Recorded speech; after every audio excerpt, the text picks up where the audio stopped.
पुण्यातील एक आलिशान बंगला. बाहेर महागड्या गाड्यांची रांग लागलेली होती.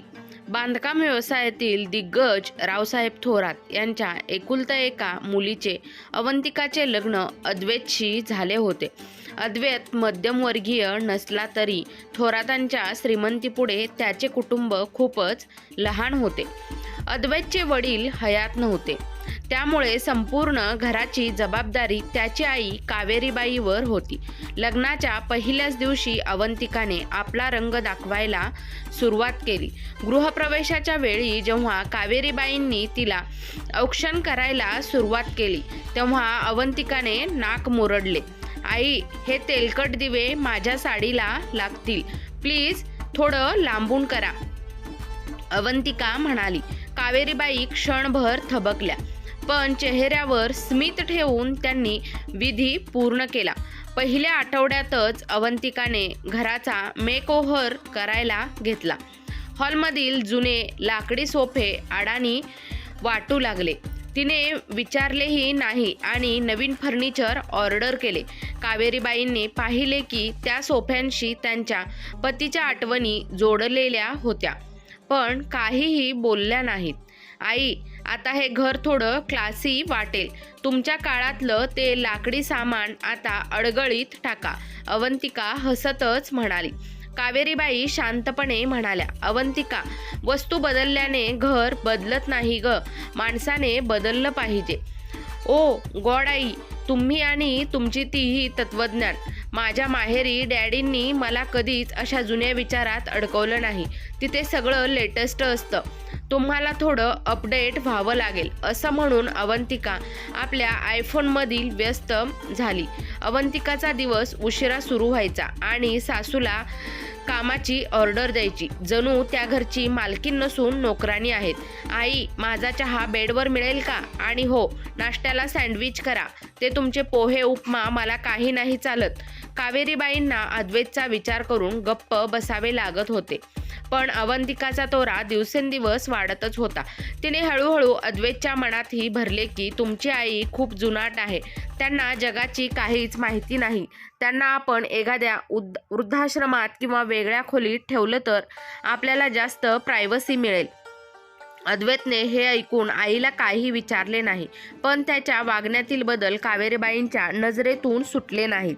कावेरीबाईंना समजले होते की ही सून फक्त घर नाही तर आपला मुलगाही हिरावून घेत आहे. एके दिवशी अवंतिकाच्या मैत्रिणी घरी आल्या होत्या. कावेरीबाई त्यांच्यासाठी पाण्याचे ग्लास घेऊन गेल्या. अवंतिकाने मैत्रिणीसमोर त्यांची ओळख करून देताना म्हटले, ही आमची जुनी केअरटेकर आहे, आता फॅमिली मेंबरसारखीच राहते. ते शब्द कावेरीबाईंच्या काळजाला आरपार टोचले. स्वतःच्या घरात स्वतःच्या मुलासमोर आपली सून आपल्याला केअरटेकर म्हणते. त्याच क्षणी कावेरीबाईंच्या डोळ्यातील पाणी आटलं आणि तिथे एक जिद्द निर्माण झाली.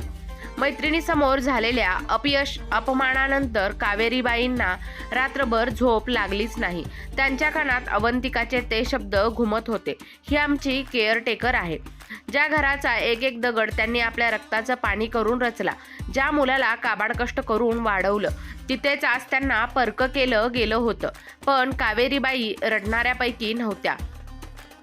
त्यांनी आरशात स्वतःकडे पाहिलं आणि ठरवलं, अवंतिकाला जर तिच्या माहेरच्या श्रीमंतीचा आणि सत्तेचा इतका गर्व असेल तर तिला ही सत्ता देऊनच तिची किंमत समजावी लागेल. दुसऱ्याच दिवशी सकाळी कावेरीबाई लवकर उठल्या. त्यांनी देवासमोर दिवा लावला आणि शांतपणे हॉलमध्ये येऊन बसल्या. अवंतिका नेहमीप्रमाणे 11 वाजता उठून खाली आली. तिने सासूला सोफ्यावर बसलेलं पाहून कपाळावर आठ्या घातल्या. आई, मला चहा अजून तयार नाही? मी सांगितलं होतं ना, मला वेळेवर चहा हवा असतो, अवंतिकाने वैतागून विचारलं. कावेरीबाई शांतपणे उभ्या राहिल्या. त्यांच्या हातात घराच्या मुख्य तिजोरीच्या चाव्या जुना गुच्छा होता. त्या अवंतिकाजवळ गेल्या आणि तो गुच्छ तिच्या हातावर ठेवला. अवंतिका चकित झाली. हे काय आहे आई? तिने विचारले. कावेरीबाई मृदू आवाजात म्हणाल्या, अवंतिका, काल तू तुझ्या मैत्रिणींना सांगितलंस ना की मी इथली केअरटेकर आहे. मला पटलं ग तुझं म्हणणं. वय झालंच आहे माझं आता. मला हे हिशोब, हे घर, या चाव्यांचं ओझं झेपत नाही बघ. तू तर सुशिक्षित आहेस, मोठ्या बापाची मुलगी आहेस, तुला मॅनेजमेंट चांगलं जमतं, म्हणून आजपासून या घराची मालकीण तूच. हे घर, हा पैसा, हे नोकर-चाकर सगळं तुझ्या ताब्यात. अवंतिकाचा चेहरा आनंदाने उजळला. तिला हेच हवे होते. तिने चाव्या घट्ट पकडल्या. थँक्स आई, शेवटी तुम्हाला उमजलं तर खरं. आता बघा मी हे घर कसं चालवते ते. तुम्हाला आता किचनमध्ये जायची गरजच नाही. तुम्ही तुमच्या खोलीत विश्रांती घ्या किंवा मंदिरात जा. अवंतिकाने त्याच दिवसापासून आपला हुकूम चालवायला सुरुवात केली. तिने जुन्या केअरटेकरला आणि स्वयंपाकीन मावशींना कामावरून काढून टाकले. डॅडींच्या ओळखीची एक मोठी केअरटेकर एजन्सी आहे. आता जेवण तिथूनच येईल आणि साफसफाईसाठी मी नवीन हायटेक क्लिनिंग सर्व्हिस लावली आहे. तिने अद्वैतपाशी बढाई मारली. अद्वैतला सुरुवातीला वाटलं की आई आता सुखात राहील, पण त्याला हे माहीत नव्हतं की अवंतिकाने कावेरीबाईंच्या खाण्यापिण्यावरही बंधनं आणली होती. आई, तुम्हाला शुगर आहे, त्यामुळे बाहेरचं जेवण तुम्हाला चालणार नाही. तुम्ही तुमच्या खोलीतच साधी खिचडी करून खात जा, असं सांगून तिने सासूला स्वयंपाकघरातूनही बेदखल केलं. पण कावेरीबाई शांत होत्या. त्या दिवसाचा बराचसा वेळ घराबाहेर घालवू लागल्या. अवंतिकाला वाटलं म्हातारी हरली आहे, ती आता घाबरून बाहेर फिरतीये. पण सत्य काही वेगळंच होतं. कावेरीबाईंनी शहराच्या दुसऱ्या कोपऱ्यात असलेल्या आपल्या जुन्या मैत्रिणीच्या मुलाची भेट घेतली, जो एक चार्टर्ड अकाउंट CA होता. त्याच्या मदतीने त्यांनी हळूहळू आपली स्वतःची वैयक्तिक संपत्ती, जी त्यांच्या पतीच्या विम्याची आणि गुंतवणुकीची होती, ती पूर्णपणे सुरक्षित केली आणि आपल्या बँकेच्या खात्यांचे नॉमिनी बदलले. दरम्यान घरामध्ये अवंतिकाचा खर्च अफाट वाढला होता. तिने माहेरच्या तोऱ्यात अद्वैतच्या खात्यातून लाखो रुपये खर्च करून घराचे इंटेरियर बदलले. ते तर दर तिसऱ्या दिवशी डॅडीकडून मागवलेल्या महागड्या भेटवस्तूचे प्रदर्शन करायची. आई बघा, माझ्या डॅडींनी 5 लाखांचा नेकलेस पाठवलाय, तुमच्याकडे आहे का असा काही? ती मुद्दाम विचारून सासूला हिनवायची. कावेरीबाई फक्त हसून म्हणायच्या, छान आहे ग, पण सोन्यापेक्षा माणसाची किंमत जास्त असते, हे विसरू नकोस. अवंतिकाने सासूला घराच्या एका कोपऱ्यातल्या खोलीत शिफ्ट केलं होतं, पण कावेरीबाईंनी तिथेच बसून आपल्या पुढच्या चालीची तयारी केली होती. त्यांनी अवंतिकाच्या माहेरच्या व्यवसायाबद्दल काही गुप्त बातम्या काढल्या होत्या. त्यांना कळलं होतं की अवंतिकाचे वडील रावसाहेब थोरात एका मोठ्या रिअल इस्टेट स्कॅममध्ये अडकले आहेत. त्यांची सगळी बँक खाती लवकरच सील होणार होती. एके दिवशी रात्री घरात एक मोठी पार्टी होती. अवंतिकाने शहरभराच्या श्रीमंत लोकांना बोलवले होते. तिने कावेरीबाईंना सक्त ताकीद दिली होती की आई, आज तुम्ही बाहेर येऊ नका. तुमचे ते साधे कपडे पाहून लोक विचारतील की ही कोण बाई आहे. कावेरीबाईंनी शांतपणे मान डोलावली. पण त्याच रात्री पार्टी रंगात आलेली असताना काही साध्या वेशातील माणसं घराच्या गेटवर आली. त्यांनी अवंतिकाच्या वडिलांबद्दल चौकशी सुरू केली. अवंतिका घाबरली. तिने डॅडींना फोन लावला, पण त्यांचा फोन स्विचड ऑफ होता.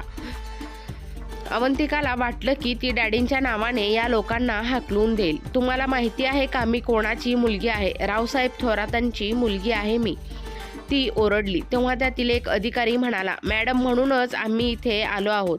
तुमच्या वडिलांवर फसवणुकीचा गुन्हा दाखल झाला आहे आणि त्यांना या घराचा पत्ता जामीन म्हणून दिला होता. आम्हाला घराची झडती घ्यावी लागेल.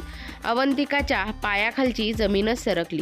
तिने अद्वैतकडे पाहिले, पण अद्वैत स्वतः गोंधळलेला होता. पाहुणे हळूहळू सटकू लागले. अवंतिका रडायला लागली. तिला सुचतच नव्हतं की आता काय करावं. तिचा माहेरचा तोरा एका क्षणात धुळीला मिळाला होता. नेमक्या याच दिवशी कावेरीबाई आपल्या खोलीतून बाहेर आल्या.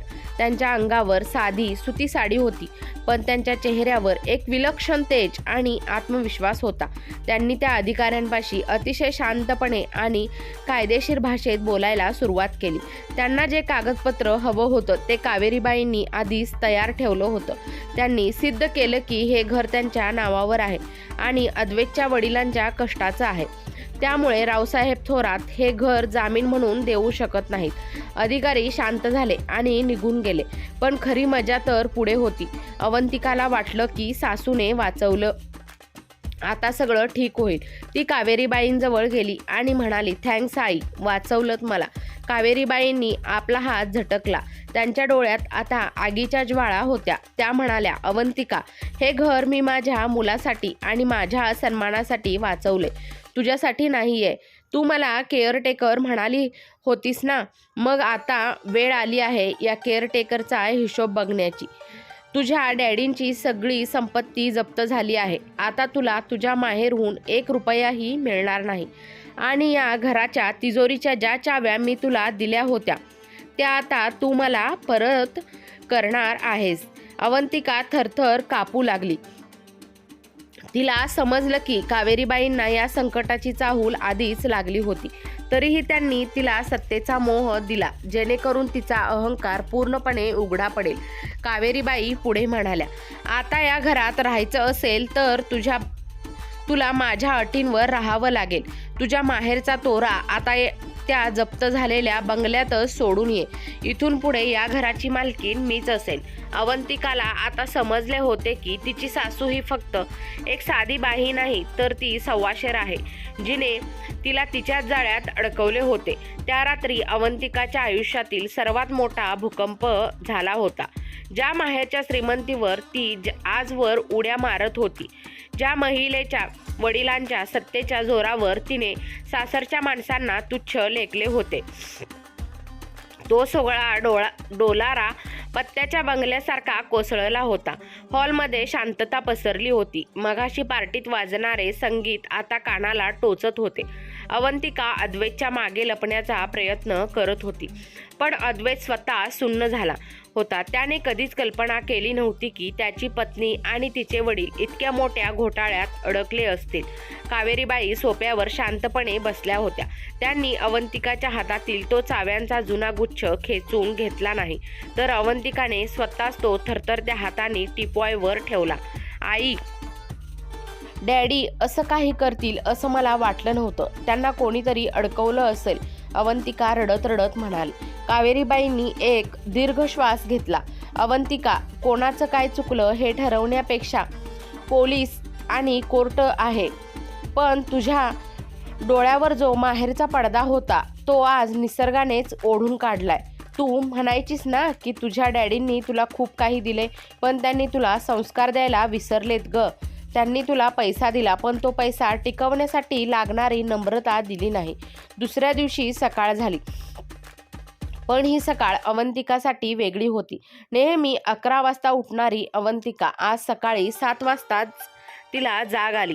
तिला सवय होती की केअरटेकर सासू चहा घेऊन येईल, पण आज किचनमधून कोणताही आवाज येत नव्हता. ती खाली गेली तर कावेरीबाई बागेत पाणी घालत होत्या. आई, माझा चहा, अवंतिकाने सवयीने विचारले. कावेरीबाईंनी मागे वळून पाहिले. त्यांच्या नजरेत एक धार होती. सूनबाई, आजपासून या घरात ऑर्डर देणं बंद. कालपर्यंत तू या घराची मालकीण होतीस ना, मग जा, स्वतःचा चहा स्वतः कर. आणि हो, आजपासून घरातले नोकर येणार नाहीत. मी त्यांना महिनाभराची सुट्टी दिली आहे आणि एक नवीन एजन्सी कॉन्ट्रॅक्ट मी रद्द केले. अवंतिकाला धक्का बसला. पण आई, मला चहा सुद्धा करता येत नाही आणि इतकं मोठं घर मी कशी साफ करणार? तू बघ, डॅडींनी तुला मॅनेजमेंट शिकवलंय ना, मग आता हे हाऊस मॅनेजमेंट करून दाखव. आणि लक्षात ठेव, जर काम झालं नाही तर या घरात जेवणही मिळणार नाही. कावेरीबाईंनी स्पष्ट शब्दात सुनावले. अवंतिका अद्वैतकडे धावली. अद्वैत, बघ ना आई काय म्हणतायत, मी कशी काय कामं करणार? पण अद्वैतनेही आज तिला पाठिंबा दिला नाही. तो शांतपणे ऑफिसला निघून गेला. त्यालाही कळून चुकलं होतं की आई जे करतेय ते अवंतिकाला ताळावर आणण्यासाठी गरजेचं आहे. दिवसभर अवंतिकाची तारांबळ उडाली. तिने सिल्कची महागडी साडी नेसली होती, जी कामाच्या नादात खराब झाली. कचरा काढताना तिच्या हाताला फोड आले. स्वयंपाकघरात जाताच तिला रडू कोसळले. तिने वडिलांना फोन लावण्याचा प्रयत्न केला, पण समजलं की रावसाहेब थोरातांना अटक झाली आहे आणि त्यांची सगळी संपत्ती सीज करण्यात आली आहे. आता तिच्याकडे माहेरी जायचा रस्ताही उरला नव्हता. दुपारी कावेरीबाई हॉलमध्ये वर्तमानपत्र वाचत बसल्या होत्या. अवंतिका घाम पुसत तिथे आली. आई, मला भूक लागली आहे, काहीतरी खायला द्या ना प्लीज. कावेरीबाईंनी वर्तमानपत्रावरून नजर वर केली. जेवण तयार आहे, पण ते टेबलावर नाही तर किचनमध्ये आहे. मी माझ्यापुरतं आणि अद्वैतच्या डब्यापुरतं बनवलं होतं. तुला हवं असेल तर शिल्लक आहे ते घे, पण त्याआधी तुला भांडी घासावी लागतील. अवंतिकाचा राग अनावर झाला. आई, तुम्ही बदला घेताय का माझ्याकडून? मी चुकले मान्य आहे, पण तुम्ही इतक्या खालच्या थराला जाल असं वाटलंच नव्हतं. मी थोरातांची मुलगी आहे. कावेरीबाई ताडकन उभ्या राहिल्या. थोरातांची मुलगी असशील तुझ्या बापाच्या घरी. या घरात तू फक्त माझी सून आहेस. आणि बदला तर तू घेतला होतास ग, माझ्या आठवणींचा, माझ्या सन्मानाचा. तू जेव्हा माझ्या हातातील चाव्या घेतल्यास तेव्हा मी तुला अडवलं नाही, कारण मला बघायचं होतं की तुझा हा तोर किती दिवस टिकतो. सव्वाशेर होण्यासाठी फक्त पैसा असून चालत नाही, तर समोरच्याला त्याची जागा दाखवून देण्याची हिंमतही लागते. त्याच वेळी घराच्या बाहेर काही रिकव्हरी एजंट्स आले. त्यांनी अवंतिकाच्या नावावर असलेल्या महागड्या गाडीची कागदपत्रे मागितली. अवंतिका बाहेर गेली. तिने त्यांना खूप विनवण्या केल्या.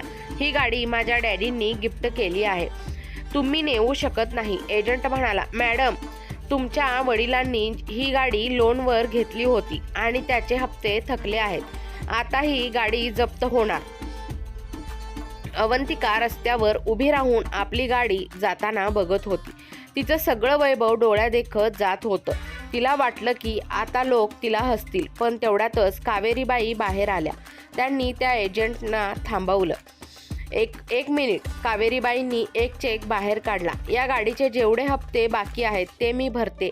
ही गाडी माझ्या सुनेची आहे, ती या घराबाहेर जाणार नाही. अवंतिका आश्चर्याने बघतच राहिली. ज्या सासूला तिने अपमानित केलं होतं, ती सासू आज तिची अब्रू वाचवण्यासाठी पुढे आली होती. तिने गाडीचे पैसे भरले आणि एजंट निघून गेले. कावेरीबाई अवंतिकाजवळ गेल्या आणि म्हणाल्या, अवंतिका, गाडी मी वाचवली कारण ती या घराची अब्रू आहे, पण लक्षात ठेव, मी दिलेले हे पैसे कर्ज आहेत. तुला हे पैसे फेडावेच लागतील. उद्यापासून तू माझ्या ऑफिसमध्ये कामाला येणार आहेस. तुमचं ऑफिस? अवंतिका गोंधळली. हो, तुला वाटलं मी फक्त घर सांभाळते? अद्वैतच्या बाबांनी सुरू केलेली एक छोटीशी कन्सल्टन्सी फर्म मी आजही चालवते. तिथे तुला क्लर्क म्हणून मी काम करावं लागेल आणि पगारातून माझे पैसे फेडावे लागतील. आता ठरव, तुला थोरातांची लेक म्हणून रस्त्यावर यायचं आहे की कावेरीबाईंची सून म्हणून स्वतःला सिद्ध करायचं आहे?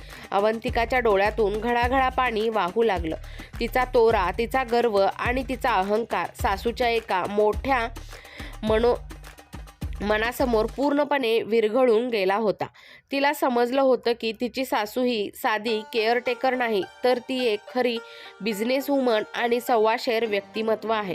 दुसऱ्याच दिवशी सकाळी 6 वाजता अवंतिकाच्या खोलीचा दरवाजा जोरात ठोठावला गेला. अवंतिका दचकून तिला जाग आली. कालच्या थकव्यामुळे तिचे शरीर मोडून आले होते. दरवाजा उघडला तर समोर कावेरीबाई उभ्या होत्या. त्यांच्या हातात एक साधी सुती साडी आणि नऊवारी उपरण होती. अवंतिका, 6 वाजलेत. अंघोळ उरकून खाली ये. आजपासून तुझ्या नव्या आयुष्याची सुरुवात होणार आहे. ऑफिसला निघण्यापूर्वी तुला घरची कामं पूर्ण करावीच लागतील. कावेरीबाईंचा आवाज शांत पण खंबीर होता. अवंतिकाने डोळे चोळत विचारले, आई, इतक्या लवकर? आणि ही साडी? ऑफिसमध्ये तू माझी सून म्हणून नाही तर एक कर्मचारी म्हणून येणार आहेस.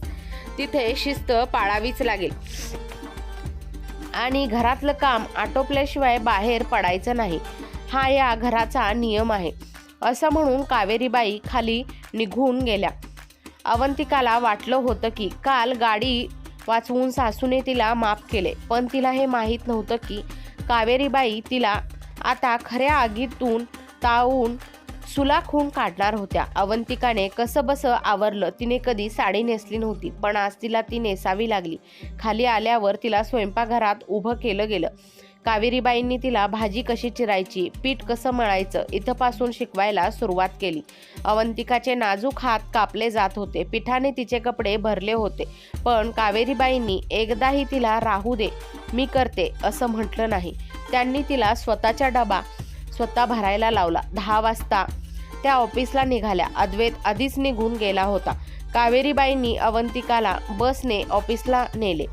ज्या अवंतिकाने कधी मर्सिडीजशिवाय विचारही केला नव्हता, तिला आज बसच्या गर्दीत धक्के खावे लागले. ऑफिसमध्ये पोहोचल्यावर कावेरीबाईंनी तिची ओळख करून दिली. ही अवंतिका. आजपासून ही फाईल्सची वर्गवारी आणि डेटा एंट्रिंग काम बघेल. हिच्या चुका झाल्या तरी तिला कडक सांगा. दिवसभर अवंतिकाने फाईल्सचे ढीग उपसले. तिचे डोके दुखू लागले. संध्याकाळी ऑफिस सुटताना कावेरीबाईंनी तिला 500 रुपये दिले. हे काय आहे आई? तिने विचारले. हा तुझा आजचा पगार. यातले 200 रुपये तू मला घराच्या खर्चासाठी आणि घेतलेल्या कर्जाच्या हप्त्यासाठी द्यावेस. उरलेल्या 300 रुपयात तू तुझं काय ते बघायचं, कावेरीबाई म्हणाल्या. अवंतिकाला त्या 500 रुपयांच्या नोटेकडे बघून रडू आलं. तिला आठवलं की ती तिच्या एका पार्लरच्या सिटिंगसाठी 5,000 रुपये उडवायची आणि आज तिला दिवसाचे 500 रुपये मिळवण्यासाठी रक्ताचं पाणी करावं लागते. एके दिवशी ऑफिसमध्ये असताना अवंतिकाला बातमी मिळाली की तिच्या वडिलांची प्रकृती तुरुंगात खालावली आहे. तिला त्यांना भेटायला जायचं होतं, पण तिच्याकडे पैसे नव्हते आणि हिंमतही नव्हती. ती कोपऱ्यात बसून रडत होती. तेवढ्यात कावेरीबाई तिच्या जवळ आल्या.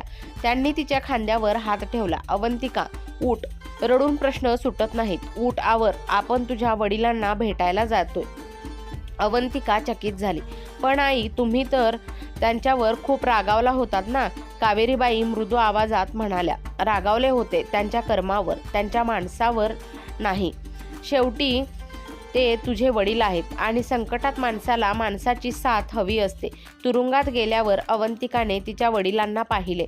ते अत्यंत हतबल झाले होते. रावसाहेब थोरात आपली नजर वर करू शकत नव्हते. त्यांनी कावेरीबाईंना हात जोडले आणि रडत रडत म्हणाले, वहिनी, मला माफ करा. मी माझ्या मुलीला खूप संपत्ती दिली, पण तिला तुमच्यासारख्या चांगल्या माणसांची किंमत करायला शिकवलं नाही. माझ्या पापामुळे आज तिची ही अवस्था झाली आहे. कावेरीबाईंनी रावसाहेबांना धीर दिला. रावसाहेब, काळजी करू नका. तुमची मुलगी आता सावरतीये.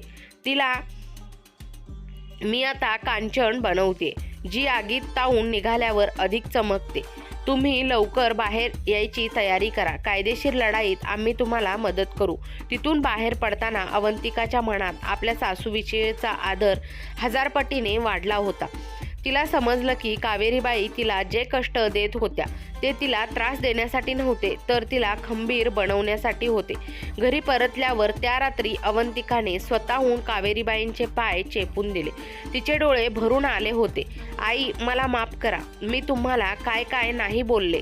तुम्हाला केअरटेकर म्हटलं, तुमचा अपमान केला, पण तुम्ही मात्र माझ्या बापाला सन्मान दिलात आणि मलाही सावरलं. मी किती मूर्ख होते ना. कावेरीबाईंनी तिला जवळ घेतलं आणि तिच्या डोक्यावरून हात फिरवला. अगं वेडे, सासू ही सुनेची शत्रू नसते, पण सुनेचा अहंकार हा तिचा सर्वात मोठा शत्रू असतो. तुझा तो माहेरचा तोरा जोपर्यंत उतरला नसता तोपर्यंत तुला या सासरच्या प्रेमाची ऊब समजलीच नसती. आता तू फक्त सून नाहीस, तर या घराची खरी लेक झाली आहेस. त्या रात्री घराच्या अंगणात चंद्राचा प्रकाश पडला होता.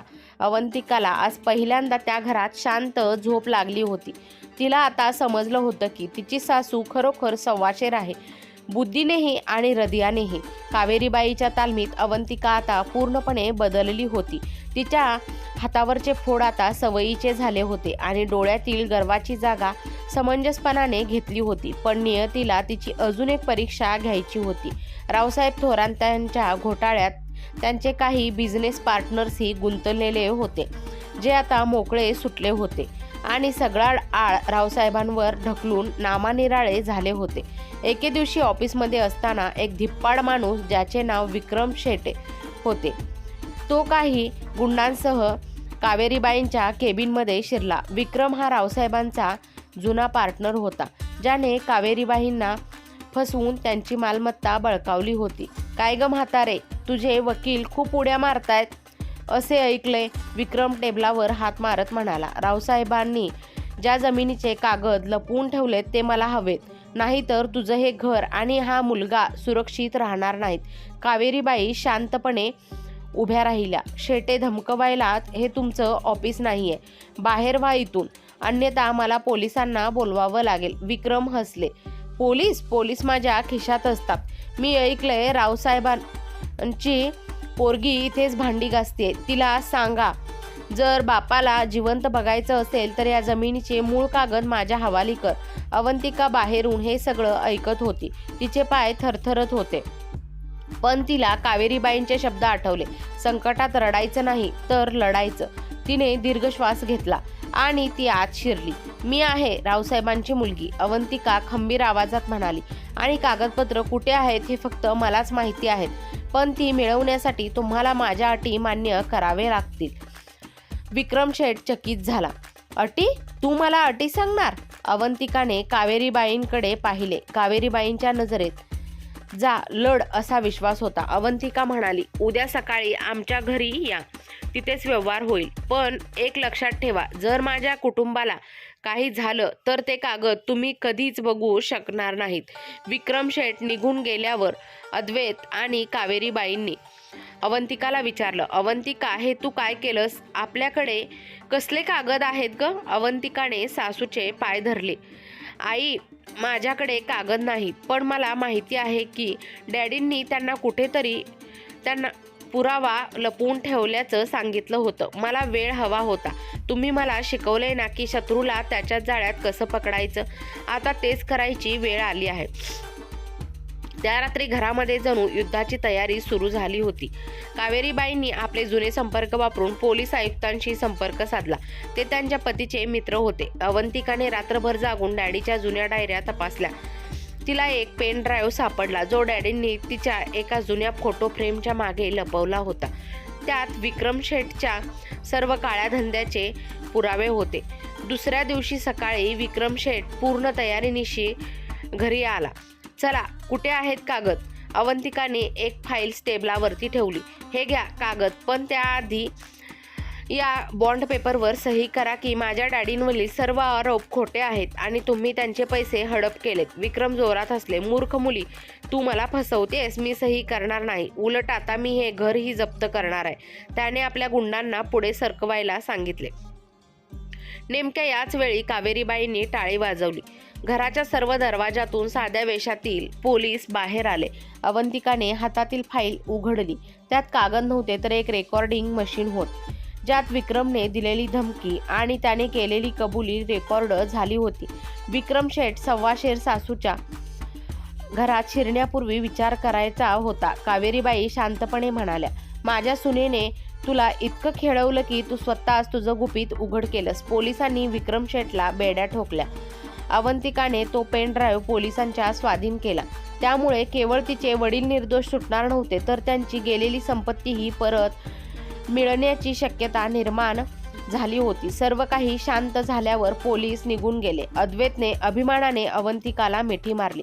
पण अवंतिका मात्र कावेरीबाईंच्या समोर नतमस्तक झाली. आई, आज मी जे काही करू शकले ते फक्त तुमच्यामुळे. तुम्ही मला जर कामाला लावलं नसतं तर मला पैशांची आणि कष्टाची किंमत शिकवली नसती तर आज मी घाबरून कोपऱ्यात लपले असते. तुम्ही खरोखर सव्वाशेर आहात. कावेरीबाईंनी तिला उठवलं आणि तिचे डोळे पुसले. नाही अवंतिका, आज तू सिद्ध केलंस की तू फक्त सून नाहीस तर या घराची रणरागिणी आहेस. आजपासून हे घर, या चाव्या आणि माझा मान सगळं तुझं आहे, कारण तू तो कमवला आहेस.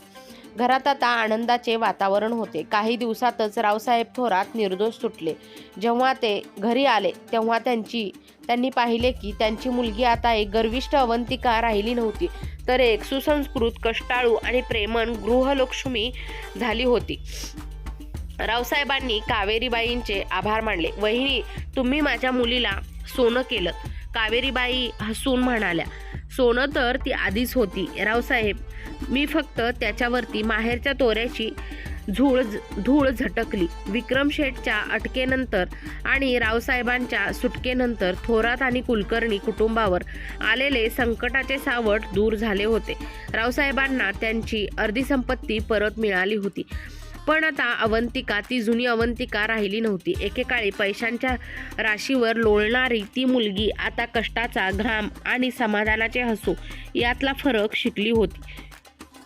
एके दिवशी सकाळी रावसाहेब आपल्या मुलीला घ्यायला कुलकर्णींच्या घरी आले. अवंतिका बाळा, चल आता आपल्या घरी. सगळं ठीक झालंय. तुझा बंगला, तुझ्या गाड्या, तुझे नोकर चाकर तुझी वाट बघतायत. आता तुला या साध्या घरात राहण्याची आणि कष्टाची कामं करण्याची गरज नाही. अवंतिकाने वडिलांकडे पाहिले आणि मग कावेरीबाईंकडे. कावेरीबाईंच्या डोळ्यात एक अनामिक भीती होती. आपली लेक आता आपल्याला सोडून जाईल की काय? अवंतिका शांतपणे म्हणाली, डॅडी, मी नक्कीच येईन, पण पाहुणी म्हणून. माझं घर तर आता हेच आहे.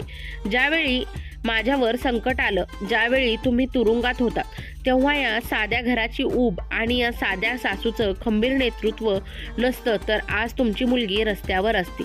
मला आता त्या आलिशान बंगल्यातल्या एकाकीपणाची भीती वाटते. मला या घराच्या संस्कारात राहायचं आहे. रावसाहेबांचे डोळे भरून आले. त्यांनी कावेरीबाईंसमोर हात जोडले. वहिनी, तुम्ही जिंकलात. मी संपत्ती कमावली, पण तुम्ही माणूस कमावलात. अवंतिकाने आता एक नवीन निर्णय घेतला होता. तिने कावेरीबाईंना विचारलं, आई, तुम्ही वर्षानुवर्ष ही छोटी ऑफिस चालवताय. आपण याला मोठं का नाही करत? मला बिझनेस मॅनेजमेंट येतं आणि तुमच्याकडे अनुभवाचं अफाट भांडार आहे. आपण दोघी मिळून काहीतरी नवीन करूया का? कावेरीबाईंच्या चेहऱ्यावर तेज आलं. त्यांनी अवंतिकाला साथ दिली. दोघींनी मिळून गृहलक्ष्मी एंटरप्राइजेस नावाची संस्था सुरू केली. ही संस्था फक्त व्यवसाय करत नव्हती, तर ज्या स्त्रिया सासरी छळ सोसत आहेत किंवा ज्यांना स्वतःच्या पायावर उभं राहायचं आहे, त्यांना कायदेशीर सल्ला आणि कौशल्य विकास शिकवत होती. सासू अनुभवाचे धडे द्यायची आणि सून आधुनिक तंत्रज्ञानाचा वापर करून व्यवसाय वाढवायची. अल्पावधीतच या जोडीची चर्चा संपूर्ण शहरात झाली. पेपरमध्ये बातम्या आल्या. सासू 1.25 तर सून 150. हृदयस्पर्शी समारोप. काही महिन्यानंतर घरामध्ये एक आनंदाची बातमी आली. अवंतिका आई होणार होती. संपूर्ण घर आनंदाने न्हाऊन निघालं होतं. डोहाळे जेवणाच्या दिवशी अवंतिकाने पुन्हा एकदा तीच महागडी सिल्कची साडी नेसली होती, जी तिने लग्नात नेसली होती. पण यावेळी त्या साडीत तिचा तोरा नव्हता, तर एक प्रकारची शालीनता होती. कार्यक्रमात अनेक पाहुणे आले होते. अवंतिकाच्या मैत्रिणी सुद्धा तिथे होत्या, ज्यांनी पूर्वी कावेरीबाईंचा अपमान होताना पाहिलं होतं. अवंतिकाने माईक हातात घेतला आणि सर्वांसमोर म्हणाली, आज जे काही सुख माझ्या आयुष्यात आहे त्याचं श्रेय माझ्या आईला जातं, माझ्या सासूबाईंना. अनेक सुनांना वाटेल की सासू म्हणजे अडथळा आहे, पण मला सासूच्या रूपात एक मार्गदर्शक भेटली. त्यांनी मला तोरा दाखवून नाही, तर आरसा दाखवून सुधारलं.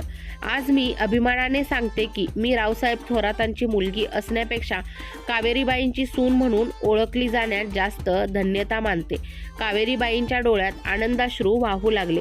त्यांनी पुढे येऊन अवंतिकाला मिठी मारली. रात्री सर्व पाहुणे गेल्यावर अवंतिका आणि कावेरीबाई बागेत बसल्या होत्या. अवंतिकाने कावेरीबाईच्या खांद्यावर डोकं ठेवलं. आई, एक विचारू? तुम्ही त्या दिवशी माझ्या हातावर चाव्या ठेवल्या होत्या, तेव्हा तुम्हाला भीती नाही वाटली की मी सगळं घर उद्ध्वस्त करेन? कावेरीबाई हसल्या आणि म्हणाल्या, भीती वाटली होती ग, पण मला विश्वास होता की माझ्या मुलाची निवड चुकीची नसेल. तुला फक्त एका धड्याची गरज होती. आणि बघ, आज त्या चाव्यांना खऱ्या मालकिनीचा स्पर्श मिळालाय. दोघीही शांतपणे चंद्राच्या प्रकाशात बसून राहिल्या. आता त्या घरात मी नव्हतं, तर आम्ही होतं. सासू 1.25 निघाली होती खरी, पण तिने आपल्या सुनेलाही आपल्या इतकंच समर्थ बनवलं होतं. मित्र आणि मैत्रिणींनो, तुम्हाला आजची कथा आवडली असल्यास चॅनलला लाईक, शेअर, सबस्क्राईब नक्की करा. कथा पूर्ण ऐकल्याबद्दल, वाचल्याबद्दल तुम्हा सर्वांचे मनपूर्वक धन्यवाद. जर कोणी चॅनलवर नवीन आला असेल तर आत्ताच आपल्या चॅनलला सबस्क्राईब करून घ्या. अशाच हृदयस्पर्शी रोज नवनवीन कथा पाहण्या